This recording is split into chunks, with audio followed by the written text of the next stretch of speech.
Assalomu alaykum. Hozir biz Jizzax viloyatining Do'stlik tumanidamiz. Bu yerda ham ko'p qavatli uylarga markazlashgan issiqlik ta'minotini ulash bo'yicha ishlar olib borilmoqda. Mana bu ko'rib turgan uylar, bular eski ko'p qavatli uylar. Bularda markazlashgan issiqlik ta'minoti bo'lgan u keyinchalik bu talabga javob bermay qolgan. Mana bu qozonxona o'rnida eski qozonxona bo'lgan, lekin bugungi talablarga javob bermagan.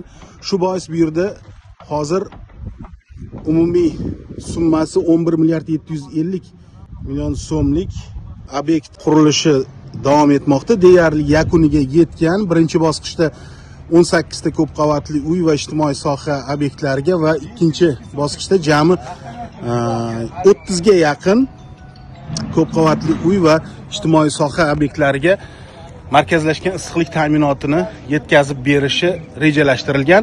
Ko'rib turganingizdek, qozonxona zamonaviy va iqtisodiy tejamkor. Yuqori qismida xodimlar ishlaydigan ofis, ya'ni bu yerda kuzatuv xonalari bor, kompyuterlar o'rnatiladi.